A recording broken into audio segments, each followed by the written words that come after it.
We're doing a virtual episode with Faisel Morrissey. I've known Faisal for a few years now. Funny story of introduction. I remember hearing his name from a mutual connection, and he was the first real person that didn't seem like a bot that had anything to do with skip tracing. We had a conversation over Instagram, and not only have I seen Faisal step out of his comfort zone to podcast and interview people in his industry, but it's very easy to refer him. I work with a lot of investors that need data beyond just branding themselves. So Faisal, wanted to welcome you to the show. Appreciate you having me, man. Yeah, you've definitely been a great referral partner, and hopefully, been the same to you.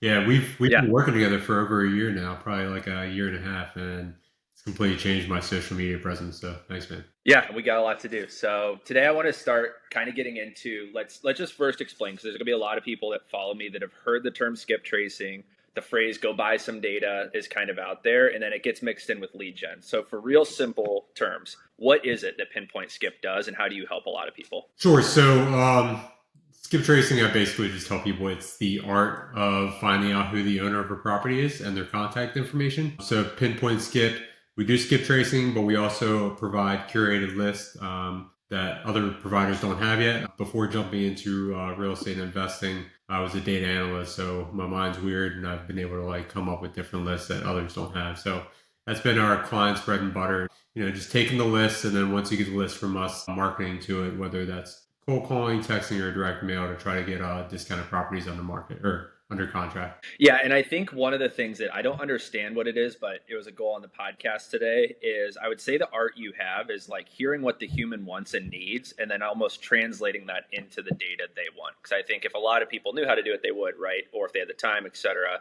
But there's clearly a gap. So what was the first thing you did in the world of data, even before real estate? And tell me what you can, but I'm curious, where did you first start getting into this data analyst desire? Was it college? Was it high school? So I was a DoD contractor for 5 or 6 years, and I went to go get another job, but I didn't have a marketable skill set. So I went back to school, even though I had a bachelor's degree at the time. I went back to school, take some extra classes at night, and I found I was going back for computer programming, and I found a language that worked with my head or worked with my brain, and it was a database language, and it just made sense. Well, all the other ones were foreign languages. I went down that rabbit hole. I think I took 3 classes and then did an internship, and then I applied for a bunch of jobs. But what I found was a bunch of recruiters started hitting me up, and so they were able to basically give me a job in at the time was a dream company for me. It was a small mom and pop shop software company where it was 25 employees.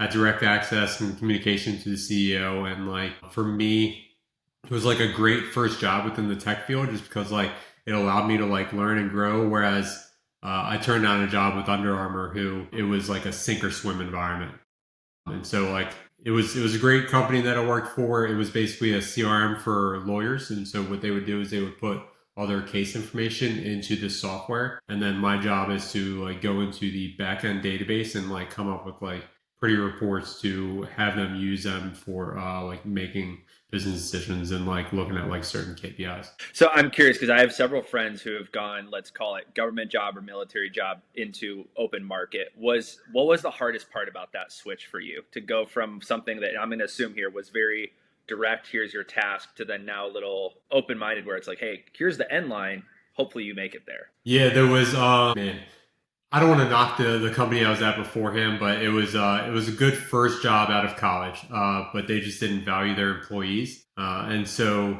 the employees didn't really value the job, other than the fact that it was a job and it was just 9 to 5. So they just micromanaged us, and it was you didn't really feel like you were part of anything further than clocking out.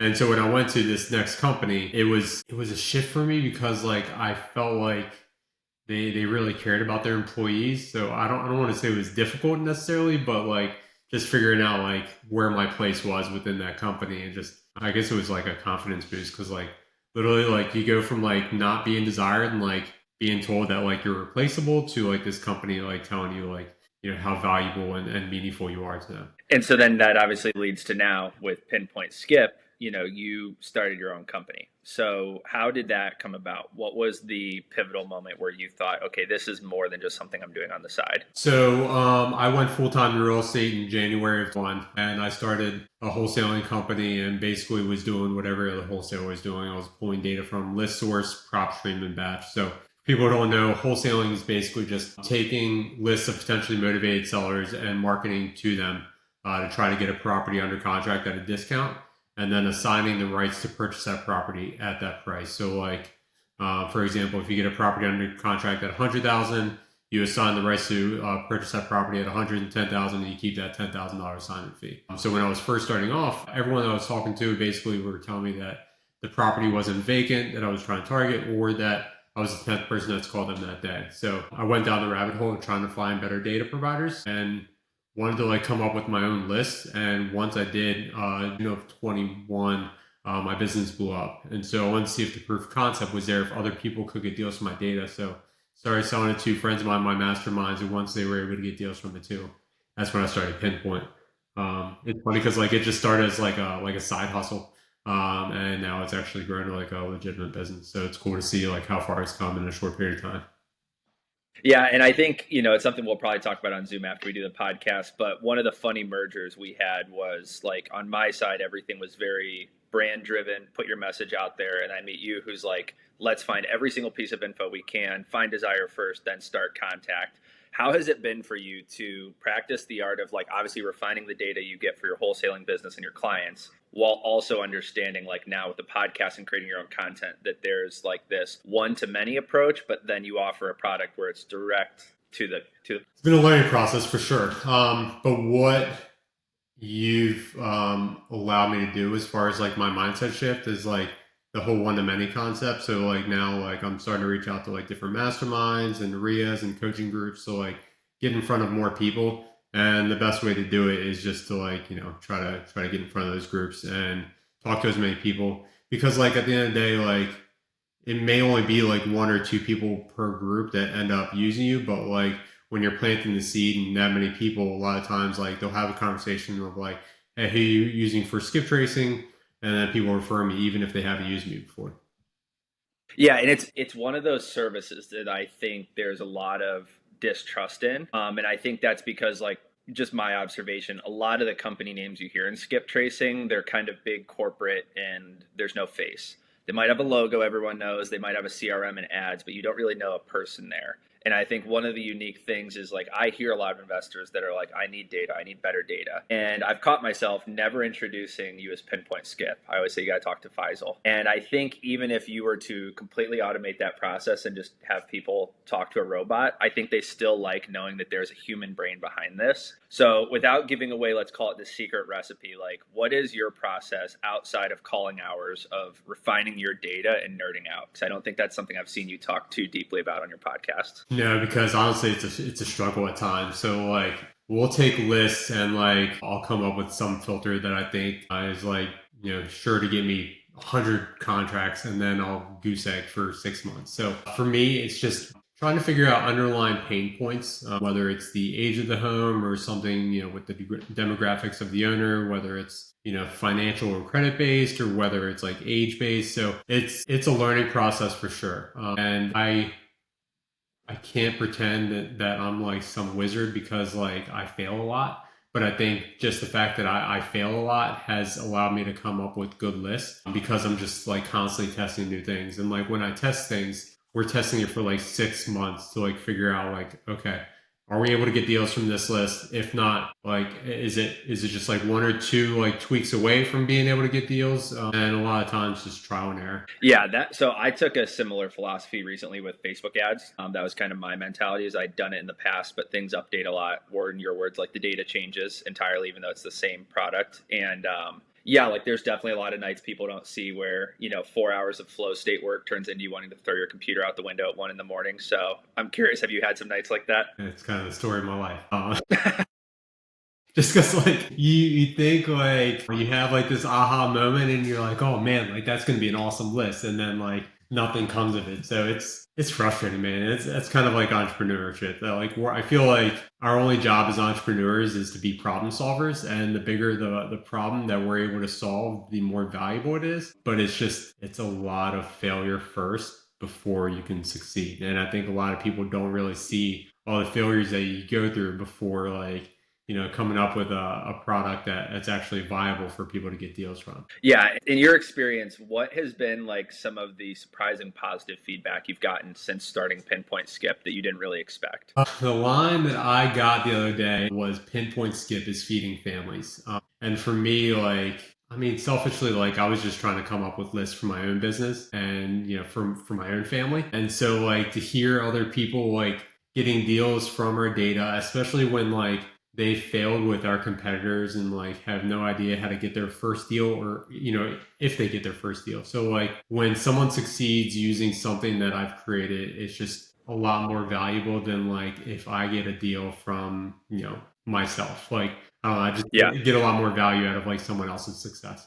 Yeah, and I've been rereading Zero to One. I don't know if you've ever read the book, Great book. but how many people do you see get like this close to one and then they just sizzle out and quit? Like, is that something that you've seen throughout this process? Yeah, unfortunately, I would say it's probably like 50% of people. I'll reach out to like my clients, like just check in on them and stuff, and like they're like, you know what? A guy told me a couple weeks ago this is a young man's game, but it's not. It's just follow up, and a lot of people can't handle the rejection. It's a lot of rejection too. So in my personal business, we're getting one deal for every like 50 people we're talking to. So like even after like we filter the list further, like and they're like quote unquote warm leads, like it's still like hearing a lot of no's before you get to that one yes. So it's a tough business, and I think it takes a lot of grit and being able to handle a lot of rejection. And unfortunately, just some people aren't cut out for it.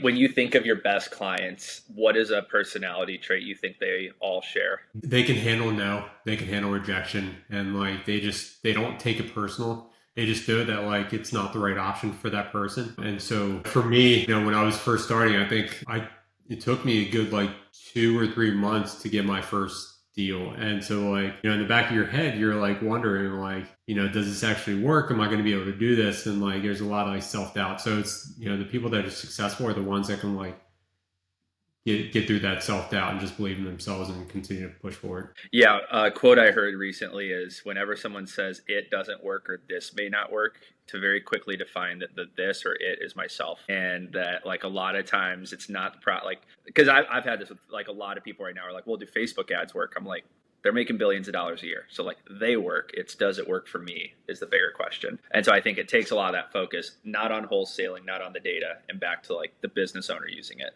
Because I know that that's something you've also had to start helping with too, right? Like it's not just data at this point. Like I know a couple people you've recommended callers to. I'm sure there's been like some CRM recommendations. So how has it been for you to, let's say, start getting your data out there, but then also quickly see that there are ancillaries that people are asking for in addition to it? Yeah, so for me, I just consider them like value adds, right? So like Hormozi talks about like try to give as much stuff like away for free as you can. And so like I've spent a lot of money learning which CRMs to use and which ones not to, and then also which callers not to use. So like because of the fact that like we've spent, multiple six figures figuring out like what not to do, like I just steer people in the right direction so they can use our experience to get on the right path. Yeah, and this is something that I know like a lot of people will be interested in is let's call it the global culture of calling. I think like in America, when you work a normal job, you think like, the only companies that outsource things overseas are like Verizon. But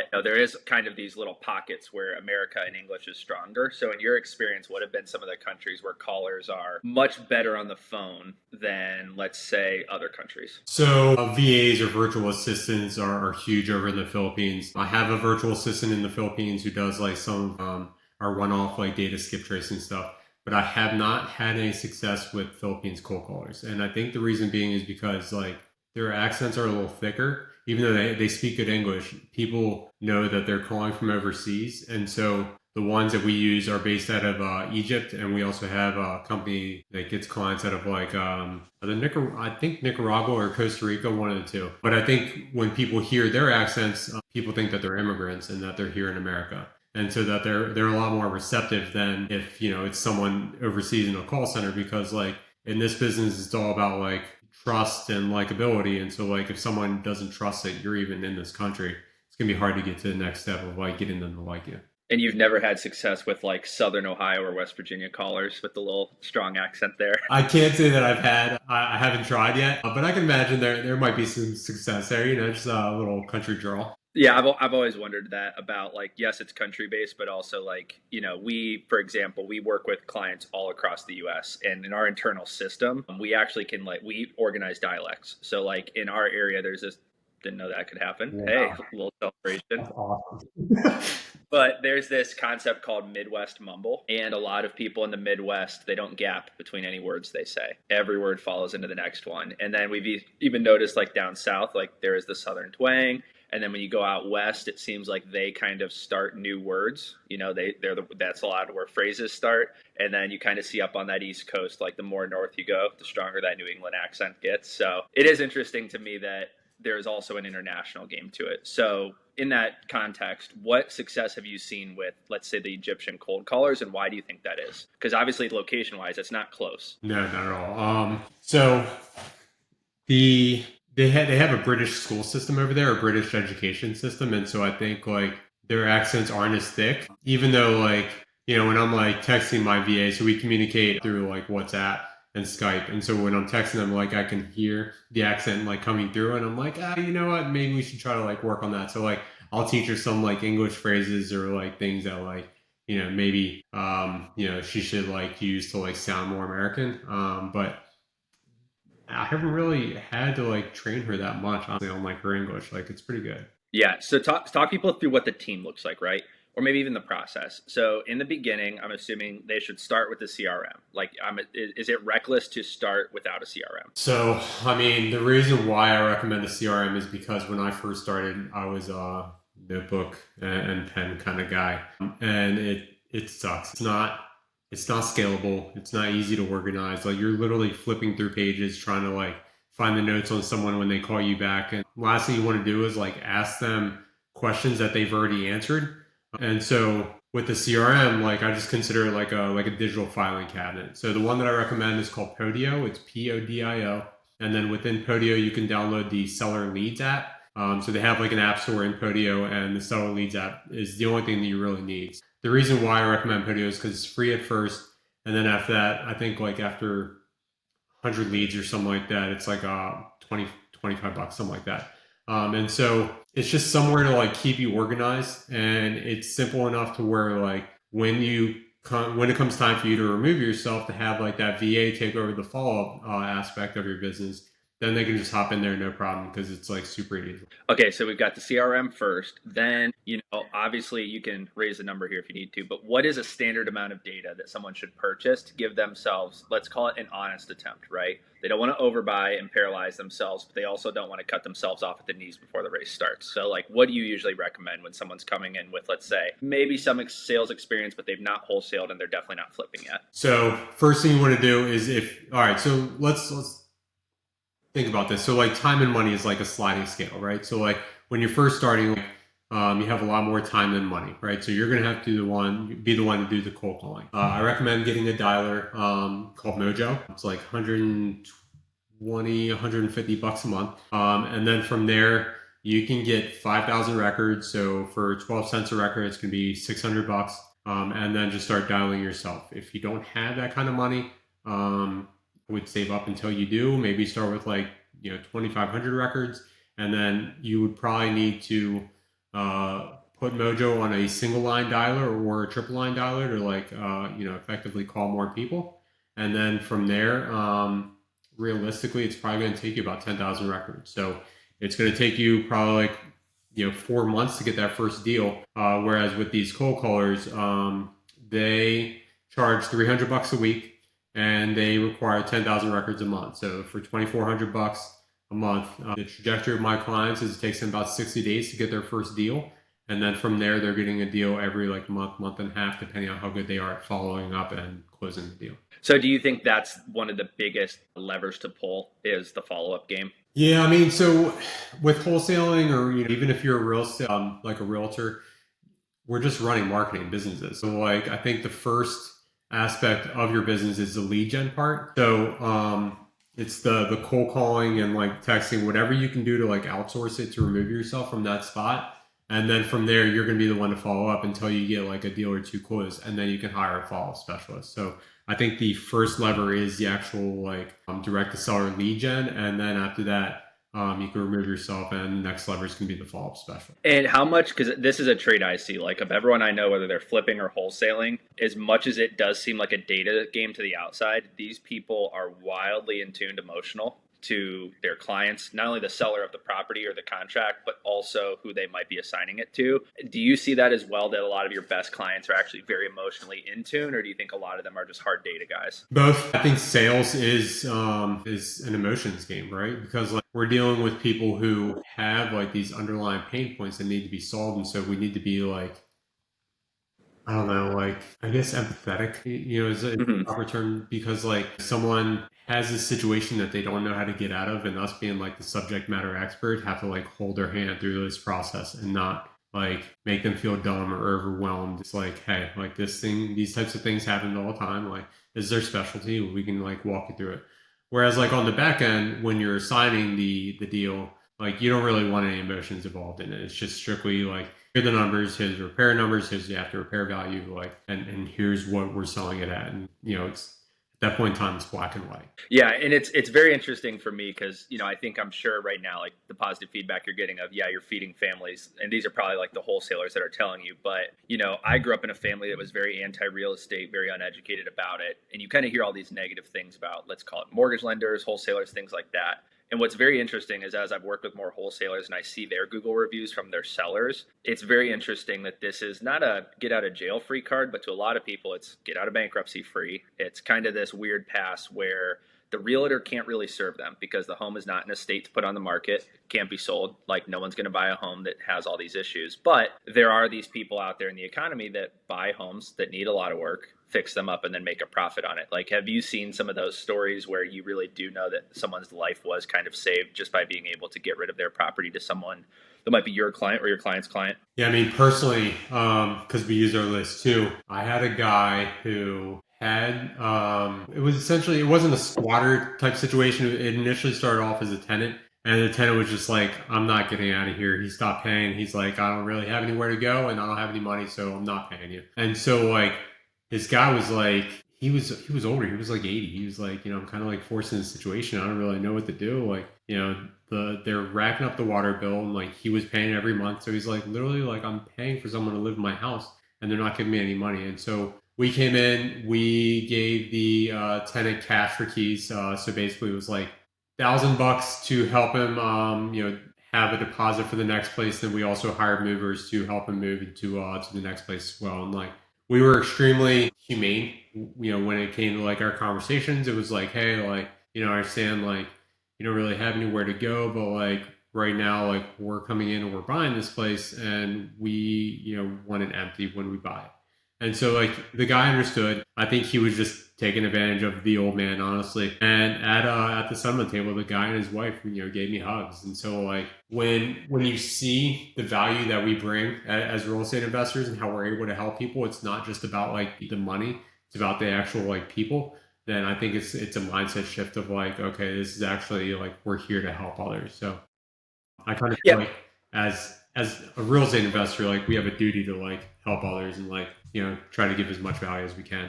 What do you think is the current state of off-market real estate, right? So I think for a lot of times in the media, we see things are great, we see things are scary, but a lot of that's being purchased by these very large hedge fund style groups. So when I ask someone like you, I see boots on the ground, you work with a lot of mom and pops investors, and I know you do have some bigger clients. Do you feel that in 2025, there's still a very good opportunity to renovate houses, add value to communities, and make money doing it? Yeah, I mean, there's still like a ton of value.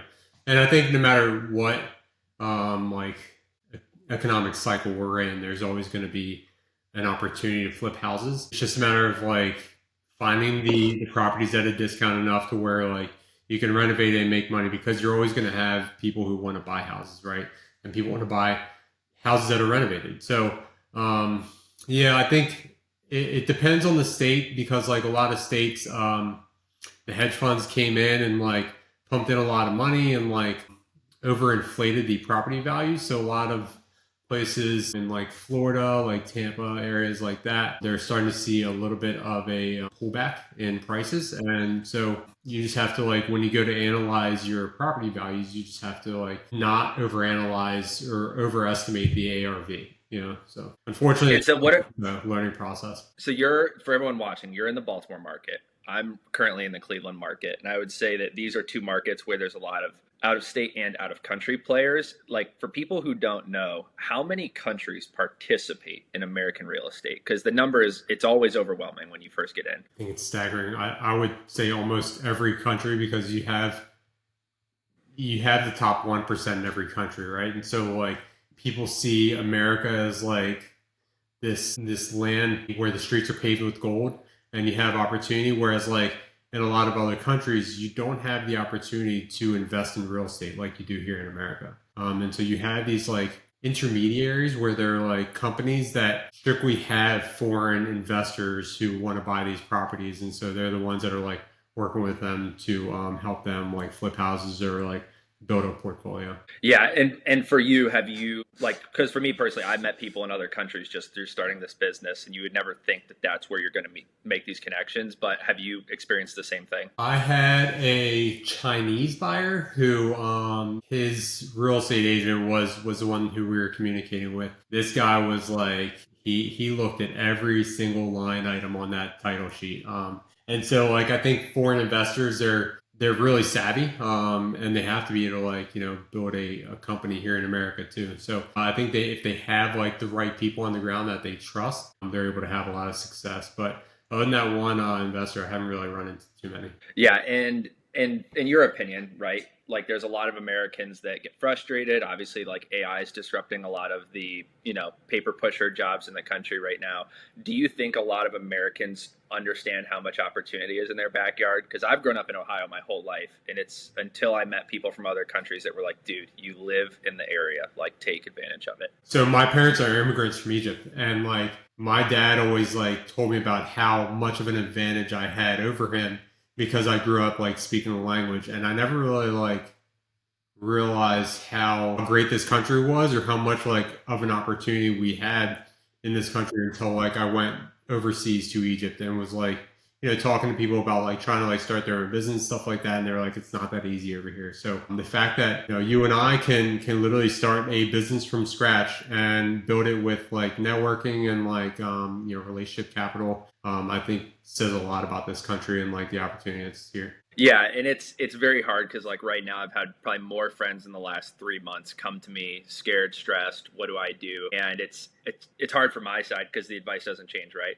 You have the same opportunities, take a risk. You're going to eat shit for a few years, and then even more years after that. And it's been very fascinating to see people stick with it. And I think I've seen you not only stick with it, but I would call it optimize. And one I've got to ask about was, in your own experience, how was the Alex Hormozi workshop? Like, what was it like going to see that operation? It was eye-opening, because like I was in a room where like the average person I think had a business doing over $1 million a year, and I'm not quite there yet. And so like to see what others are doing, all walks of life, like people who are half my age building. I think the guy sitting next to me was like 24 and he had a gym doing $1.4 million a year. And then the lady next to me, she was around my age, but she was only 2 years into her business and she was already doing over $3 million a year. And so like to be surrounded by other people who are doing a lot more than you, it's like, okay, like clearly I'm thinking too small. And so they helped me determine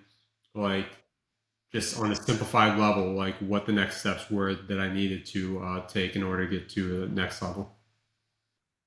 And that's something that I've worked with a couple people on, like business coaches specifically, where, so for example, it was not my parents that came here from out of the US, but it was their parents. And the generation above me, let's say, got out of poverty, but still I did not grow up around people doing the 3 million a year, doing those kind of things. How important has it been for you to feel like a small fish in a big pond? How helpful has that been for you? You certainly get out of your comfort zone. And I think when you're like surrounded by people who are on your level, like it doesn't make you want to strive as much, but like, because with business, there's so many different levels to this. It's like when you see someone, maybe not someone who's like doing $100 million a year, but like an attainable goal in your head where like, I went from like, oh, let me try to get to, I don't know, for example, 50K a month. And now it's like I have people next to me doing 250K a month. It's like, okay, like what levers do I have to pull in order to get to that 250K a month? So like just trying to like, 10x my business, I think is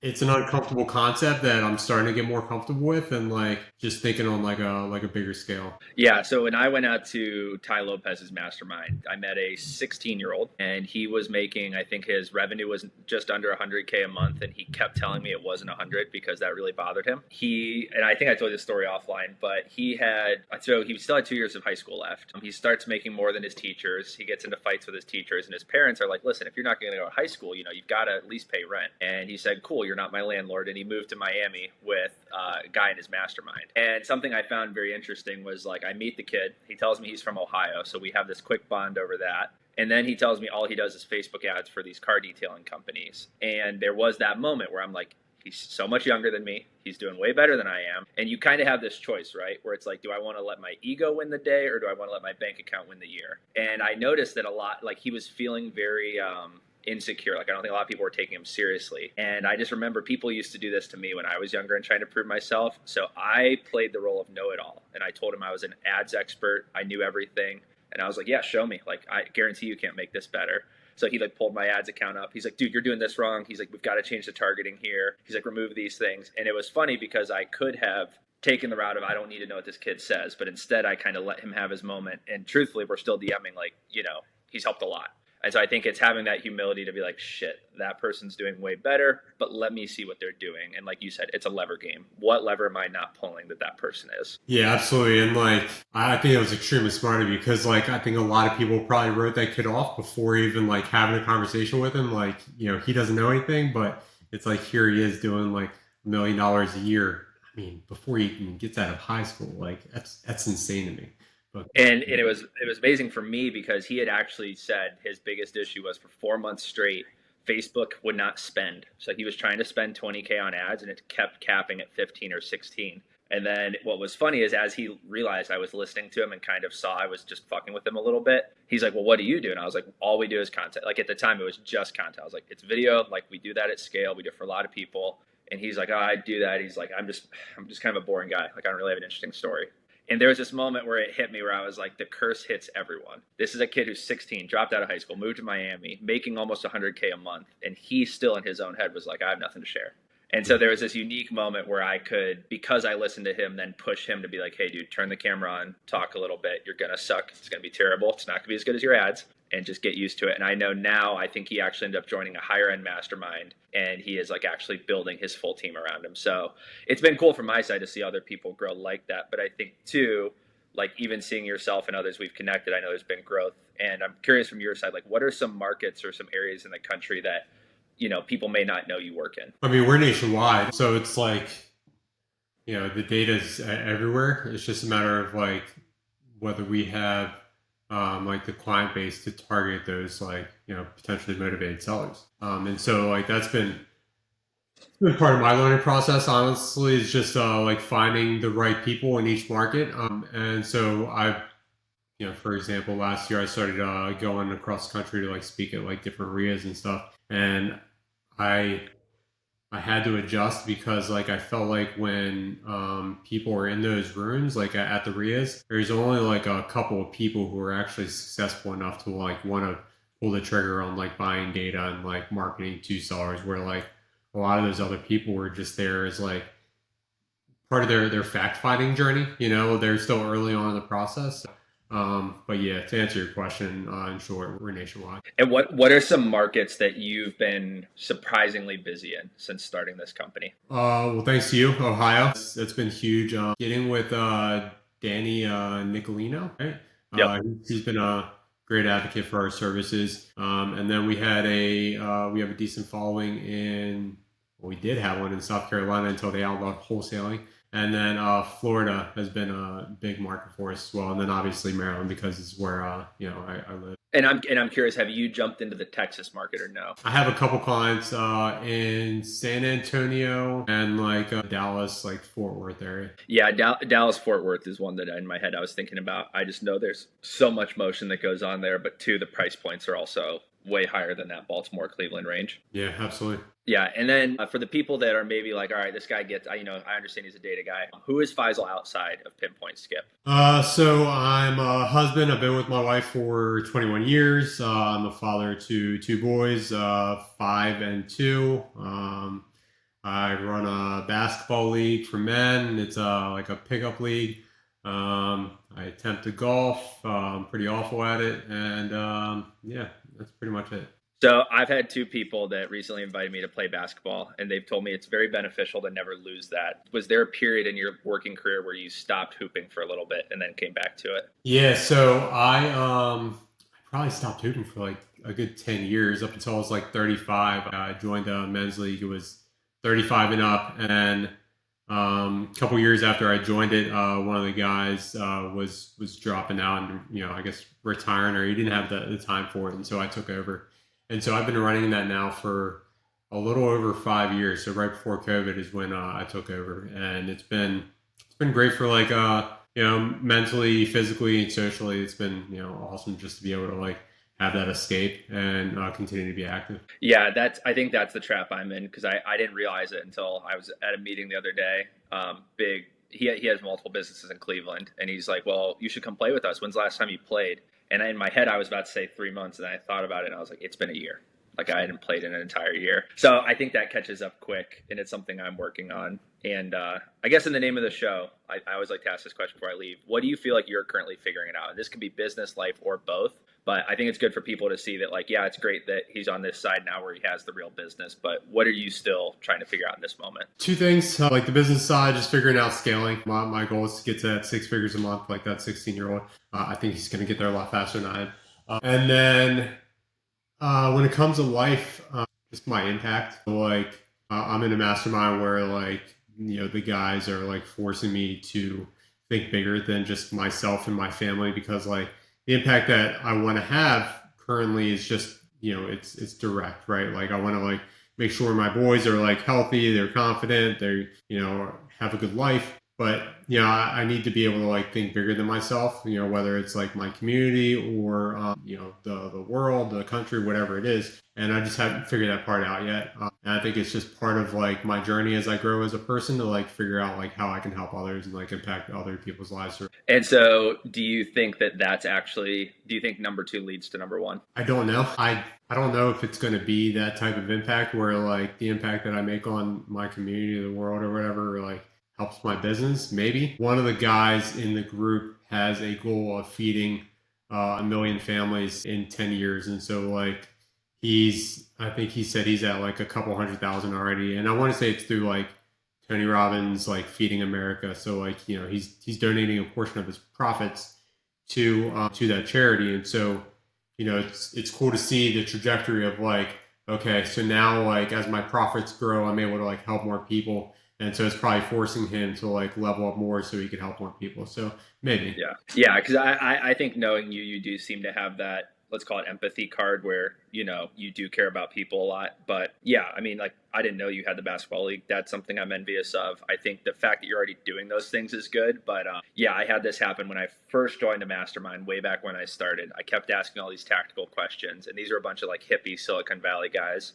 And they're like, hey, man, like, I don't know if you're a cold plunge in sauna. They're like, go get a journal, phone away for 24 hours, like, write about what you want from life.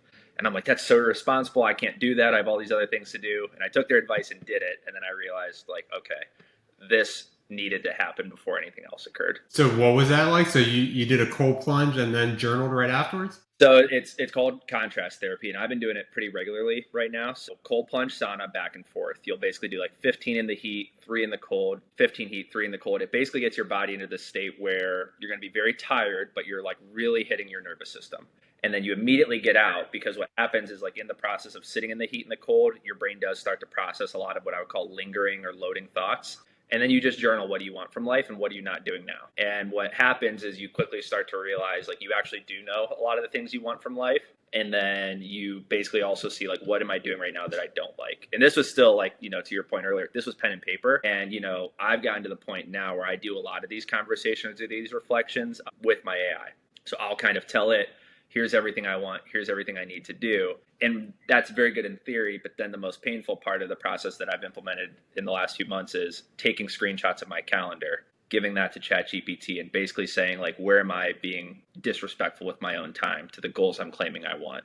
And once you put that prompt in there, like it's going to hurt the feelings, but you do very quickly see like, okay, there's only so many hours. If I do these things during these hours, it leads to that impact. So yeah, I think for you, like you definitely have the business there. There's clearly a need for it with more people, but yeah, that's interesting feedback from your mastermind that it's probably the impact side that's going to push the number side. Yeah. And I mean, I think whether it's business or life, it's just all about like continuous improvement and learning. And so that's part of like what I'm trying to learn and figure out with my life too, as well, Yeah. And for people who may enjoy this conversation, first, tell them how they can work with you with Pinpoint Skip. But then, two, I think you should plug your own podcast and let people know like who you've interviewed and what kind of people you're looking to interview more of. Yeah. So you can reach out to me on Facebook, Faisel Morrissey, and on Instagram at Faisal.morsi Morrissey, and then at pinpoint_skip, or you can check out our list at pinpointskip.com. You can feel free to email me at info@pinpointskip.com. And then my podcast is the Pinpoint Investor Podcast with Faisel Morrissey. I'm mainly interviewing entrepreneurs, a lot of real estate investors and like people in the world and just kind of, or people in that world, just trying to like figure out like what their stories are and, just kind of like seeing how we can learn from each other's failures and, moving forward. Sweet. All right, Faisal, I appreciate you coming on. I'll give you a call afterwards once we're off Riverside, but thank you for coming on the show. Yeah, appreciate you having me, man.